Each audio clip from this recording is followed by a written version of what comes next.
வணக்கம், நான் உங்க டாக்டர் ஆஷா லெனின் பேசுறேன். ஆக்சுவலி இந்த சீசன்ல வந்து நம்ம நிறைய கேள்விப்படுறோம். 30ல இருந்து 40 வயதுக்குள்ள ஆண்கள் வந்து மாரடைப்புல இறந்து போறாங்க. ஹார்ட் அட்டாக்னு கேட்டோம்னா அதிர்ச்சியிலிருந்து மீள மாட்டேங்கிறோம். அது செலிபிரிட்டிஸ்னும் போது ஈஸியா வந்து மக்கள் மனசுல போய் ரீச் ஆகுது. அப்போ அவங்க வந்து செலிபிரிட்டிஸா இருக்கனால லைம் லைட்டுக்கு வர்றது மட்டும் இல்லாம நம்ம வீட்டுல சராசரியா 35-40 வயசுல ஒரு ஆண்கள் இருக்காங்க. நெஞ்சு வலிக்கிறோம், உடனே பயப்படுறோம். எப்படி ஹார்ட் அட்டாக் வந்துடக்கூடாதுன்னு ரொம்ப யோசிக்கிறோம். கடவுள் இது மேபி கிளைமேட் கண்டிஷனா, இந்த சீசனா, இந்த வெயிலா, அதுல பிபி கூடுதா, அதனால ஹார்ட் அட்டாக் வருதா, இந்த டைம்ல நம்ம எடுத்துக்கிற நான்வெஜ் கொலஸ்ட்ரால் ரொம்ப போய் ஹார்ட்ல பிளாக் உண்டாக்குதா, என்ன பண்ணணும்? பால்ல வெள்ளைப்பூண்டு பல் போட்டு கொதிக்க வச்சு குடிக்கணுமா, எள்ளு நிறைய எடுத்துக்கணுமா, ஹார்ட்ல கொழுப்பு அடைக்காம இருக்க என்ன பண்ணணும்னு சொன்னா, ரொம்ப இனிப்பான ரொம்ப ஸ்வீட்டான ஒரு பழம். ஆனா நம்மளுடைய கொலஸ்ட்ராலை குறைச்சு ஹார்ட் அட்டாக் வராம தடுக்குது. இந்த சீசன்ல இளநீ நொங்கு சாப்பிடுறது எவ்வளவு முக்கியமோ அதே அளவுக்கு முக்கியம் நீங்க இந்த பலாப்பழம் சாப்பிடுறது. பலாப்பழம் அவ்வளோ முக்கியமா? இளநீ நுங்க அளவுக்கு இது என்ன பண்ணுது அப்படின்னா, இருக்கிற பழங்கள்லயே இது வந்து த குவீன் ஆஃப் ஃப்ரூட்ஸ் நான் சொல்லணும். என்ன அப்படின்னு சொன்னா, ஜென்ரலா வந்து ரத்தம் டெஸ்ட் எடுப்பீங்க. ரத்தம் டெஸ்ட் எடுக்கும்போது கொலஸ்ட்ரால் சொல்லக்கூடிய கெட்ட கொழுப்பு எல்டிஎல் கொலஸ்ட்ரால் கூட இருக்கும்.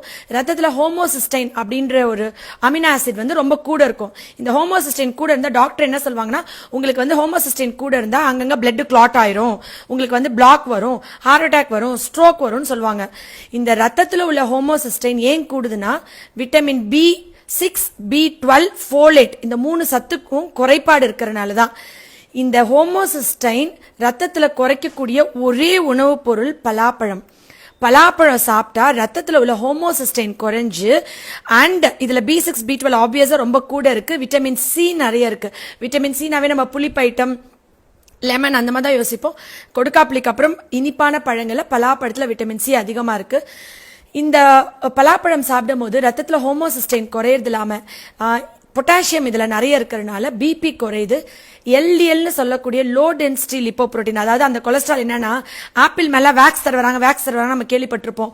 மெழுகு மாதிரி இருக்கும். ரத்த குழாய்கள் அப்படியே மெழுகு மாதிரி பிசுக்கு பிசுக்குன்னு இந்த கொழுப்பு போய் ஒவ்வொரு உறுப்புகளையும் படிஞ்சு அந்த ரத்த குழாய்கள்ல படிஞ்சு அடைப்பு ஏற்படுதுல.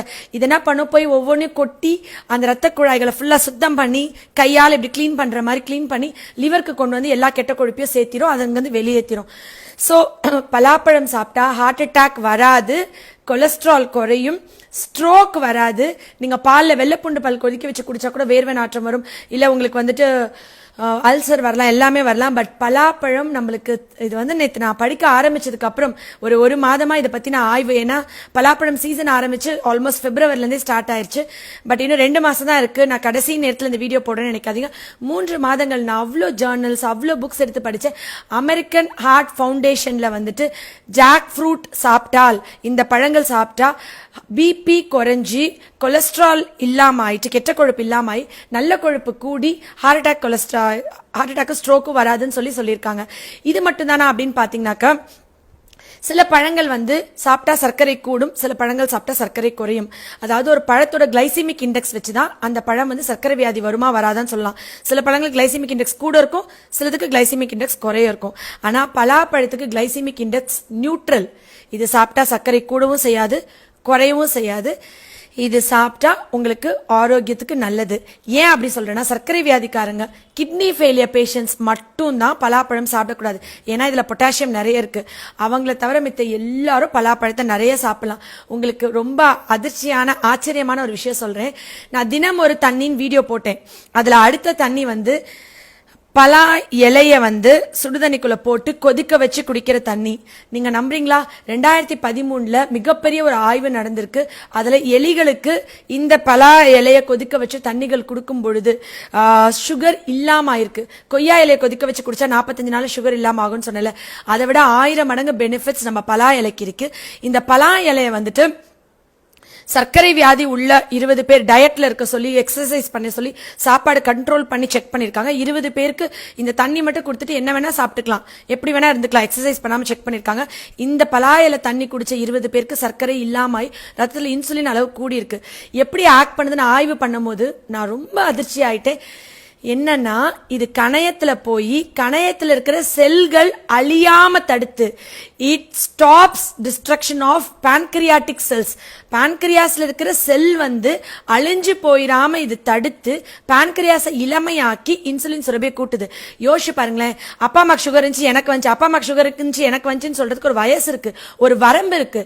55ல இருந்து 60 வயசுல சுகர் வந்துட்டு நம்ம தலைமுறையில 25 வயசு 30 வயசுல வந்துட்டு இந்த சுகர் வந்துட்டு இருக்கு. கொஞ்சம் இருமல் வருது, நம்மளுக்கு வந்து சுகர் வந்துட்டு இருக்கு. அப்ப வருஷம் ஃபுல்லா நம்மளுக்கு இந்த இலை கிடைக்கும். வீட்டை சுத்தி நீங்க பாத்தீங்கன்னா செட்டிநாடுல, நான் காரைக்குடியில இங்க செட்டிநாடுல இருக்கேன், இங்க வந்து வீட்டுக்கு வீடு பலாமரம் இல்லாத வீடே இருக்காது. கேரளால நீங்க பாருங்க, மோஸ்ட்லி நிறைய ஸ்டேட்ஸ்ல பாருங்க இந்த பலாப்பழம் வந்து மரம் வந்து எல்லா வீட்லயும் வச்சிருப்பாங்க. நம்ம இளமையா வாழ்றதுக்கு சித்தர்கள் பல வழிகளை காமிச்சிருப்பாங்க. ஆனா அவங்க முக்கணிகள்ல ஒரு கனிகளா மா பலா வாழைன்னு ஒரு கனியை வச்சிருக்காங்க. அந்த முக்கணிகளும் கிடைக்கக்கூடிய சீசன் இது. இந்த சீசன்ல மாம்பழம் கிடைக்கும், பலாப்பழம் கிடைக்கும், வாழைப்பழம் கிடைக்கும். அந்த முக்கணிகள்ல ஒரு பழமா பலா வச்சு ரொம்ப ஒதுக்கப்பட்டு சாப்பிட்டா வயிறு வலி வந்துடும், வாய்வு அது இதுன்னு சொல்லி நம்ம உணவுல ரொம்ப கம்மியா எடுக்கிற பழம் இது. ஆனால் நம்ம எடுக்க வேண்டிய ஒரு பழம், நம்மள சுத்தி இருக்கிற ஒரு அமிர்தம் இது. இது எடுக்கும் பொழுது நம்ம பான்கிரியாஸ் அழியாம தடுக்குது. கணையம் அழிஞ்சு போறதுனால தான் இன்சுலின் டிபெண்டன்ட் டயபெட்டிஸ் ஆறாங்க. எல்லாருமே இன்சுலின் ஊசி போடுற நிலைமையாவது.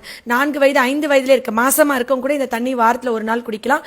அண்ட் குழந்தை பிறந்த அப்புறம் குடிக்கலாம். உங்க குழந்தைங்க நம்ம 7 நாளைக்கு 7 தண்ணி இருக்குல்ல, அதுல ஒரு தண்ணி இது. நீங்க அந்த தண்ணி குடிக்கும் போது உங்க குழந்தைங்களுக்கு டைப் 1 மற்றும் டைப் 2 டயபெட்டிஸ் வராது. பான்கிரியாஸ் செல்ஸ் அழியாது, இளமையா இருக்கலாம். என்கிட்ட எல்லாரும் கேட்டே இருந்தீங்க, 2 வருஷத்துக்கு முன்னாடி இருந்த உங்க ஃபேஸுக்கும் இப்பக்கும் நிறைய மாற்றம் இருக்கே, நீங்க யங்கா தெரியுறீங்க, என்ன பண்றீங்க, ஒர்க் அவுட் பண்றதுனால எக்ஸசைஸ் பண்ணனால ஏதாவது ஃபேஸ்க்கு பேக் போடணும்னு சொன்னேன். ஆமாங்க, நான் வந்து பலாக்கொட்டை பேக் போடுறேன். பலாக்கொட்டையை வந்து நான் அரைச்சு அது தேன் கலந்தோ பால் கலந்தோ இல்ல பால் ஏடு கலந்தோ ஃபேஸ்க்கு போடுறேன். அது சுருக்கம் குறைஞ்சிருக்கு. என்னோட பழைய 2017-18 வீடியோஸ் பாத்தீங்கன்னா நான் வந்துட்டு இங்கெல்லாம் சுருக்கம், தோல் தொங்கி இந்த லிஃப்ட் ஆகி டைட் ஆயிருக்காது, இந்த ஸ்கின் ஒரு மாதிரி சுருக்கம் தெரிஞ்சு ஒரு ஏஜிங் தெரிஞ்சது.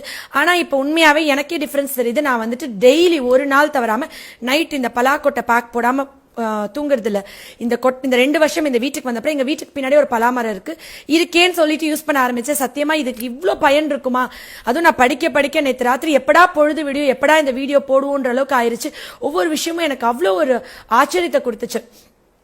சரி, இந்த பலாப்பழத்தை நான் சாப்பிட்டுட்டு இருக்கும் பொழுது எங்க வீட்டுக்கு ஆக்சுவலி பிரசாத் அண்ணா வந்தாங்க. அவங்க வந்து சொன்னாங்க, தாய்லாந்து நான் போயிருந்தப்போ ஒவ்வொரு வீட்லயும் இந்த பலாப்பழமும் துரியன் பழத்தையும் வச்சு சாப்பிடுவாங்க, ஏன்னா இது கேன்சர் வராதுன்னு சொல்லிட்டு.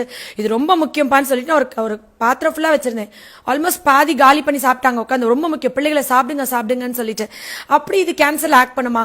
அப்படி என்ன பலாப்பழம் கேன்சர் பண்ணுது அவ்வளவு முக்கியமானு சொன்னா, நான் அடிக்கடி சொல்லிட்டே இருப்பேன்ல, நொங்கு இந்த சீசன்ல கிடைக்கும், நொங்குல வந்து ஆந்தோசைன் ஒரு ஃபைட்டோ கெமிக்கல் இருக்கா, சாப்பிட்டா மார்பக புற்றுநோய் வராதுன்னு. பழங்கள்ல பலாப்பழத்துல மட்டும்தான் நிறைய ஃபைட்டோ கெமிக்கல்ஸ் இருக்கு. அதுவும் வெறும் ஆந்தோசைனன் கிடையாது, இதுல வந்துட்டு பிளாவனாய்ட்ஸ், டானின்ஸ், நிறைய ஃபைட்டோ கெமிக்கல்ஸ் இருக்கு. ஃபைட்டோ கெமிக்கல்ன்றது என்னது, அது என்ன முக்கியம், எப்படி கேன்சர்ல வேலை பார்க்கும் அப்படின்னு பாத்தீங்கன்னாக்க, நம்ம உடம்புல ஃப்ரீ ரேடிக்கல்ஸ் இருக்கும். அதாவது ஃப்ரீ ரேடிக்கல்ஸ்னா, இப்ப நம்ம வீட்டுல ஒரு மரம் இருக்குன்னு வச்சுக்கோங்களேன். இப்ப நம்ம வீட்டுல வந்துட்டு ஒரு மரக்கட்டை இருக்கு, அங்க வந்து ஒரு செல்லுப்பூச்சி இருக்கு. அந்த செல்லுப்பூச்சி இருந்துச்சுன்னா என்ன பண்ணணும்னா, அந்த மரக்கட்டை ஃபுல்லா புத்து மாதிரி கட்டி மரக்கட்டையை ஃபுல்லா தின்னு முடிச்சிடும்.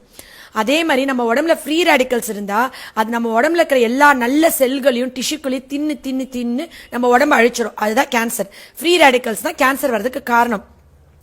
இது என்ன பண்ணுமா, இதுல இருக்கிற ஃபைட்டோ கெமிக்கல்ஸ் நம்ம சாப்பிடுற பழங்களை விட, ஆப்பிளை விட, ஆப்ரிகாட்டை விட, வாழைப்பழம் விட, பலாப்பழத்துக்கு நிகர் எந்த பழமும் இல்லைன்னு கூகுள் எல்லா சைட்லயுமே போட்டிருப்பாங்க. நீங்க பலாப்பழத்தை எடுத்து பாருங்க, ஆப்பிளை விட, ஆப்ரிகாட்டை விட, பனானா விட அப்படின்னு சொல்லின்ற வார்த்தை வந்து, ஏன்னா ஆப்பிள் டே கீப்ஸ் டாக்டர் அவேன்னு சொல்லுவோம், ஏன்னா ஆப்பிள் லிவருக்கு நல்லதுன்னு. ஆனா ஆப்பிள் லிவருக்கு தான் நல்லது.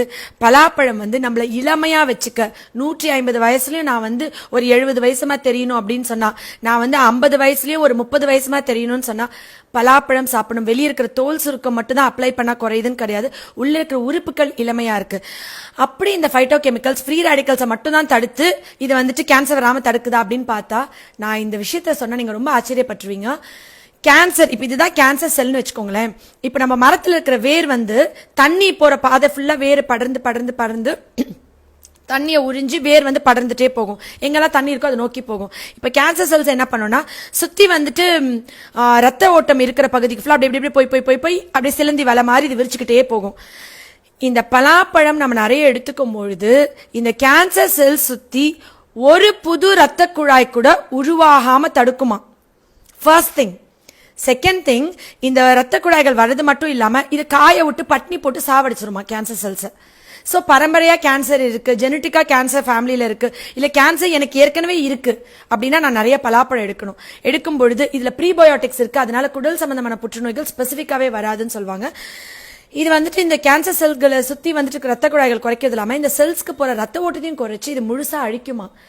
திரும்பின பக்கம்லாம் கேன்சர், பாக்குறவங்க எல்லாருக்கும் கேன்சர்.